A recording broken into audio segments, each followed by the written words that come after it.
எதுவுமே போடாமல் வெறுமனேவா குட்டி குட்டியாக சாப் பண்ணிவிட்டு அப்படியே எண்ணெய் ஊற்றி கடுகு போட்டு அப்படியே தாளிச்சிட்டிங்களா? காரத்துக்கு என்ன பண்ணிட்டுருக்கீங்க? பச்சை மிளகாவா மிளகா? பச்சை மிளகாய். வெண்டைக்காவும் பச்சை மிளகாவும் சேம் கலரில் இருக்குங்க. காஞ்ச மிளகாய் 2 கிளி போட்டிருக்காங்க, பச்சை மிளகாய் 2 கிளி போட்டிருக்காங்க.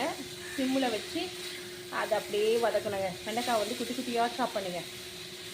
அப்போ தான் உங்களுக்கு சீக்கிரம் வேகும். அதே சமயத்தில் இந்த மாதிரி டிஷ்ஷு இன்னும் இது அதிகமாக வேணுமா? இந்த மாதிரி டிஷ்ஷு செஞ்சு நீங்கள் தாராளமாக சின்ன பசங்களுக்கெலாம் கொடுக்கலாம். ரொம்ப பிடிக்கும். வெண்டைக்காய் வந்து மூளை வளர்ச்சிக்கு ரொம்ப நல்லது. மேக்ஸ் பிடிக்காதவங்களுக்கெல்லாம் வெண்டைக்காய் கொடுங்க.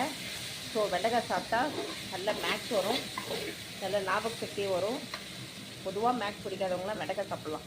ஏன்னா அந்த குழகழப்பு தன்மை வந்து அந்த ஒரு மெமரி பவர் அதெல்லாம் கிடைக்க செய்யும். அதனால் ஹெல்த்தியான ஒரு டிஷ்ஷு தான். தாராளமாக வீட்டில் செஞ்சு சாப்பிடுங்க.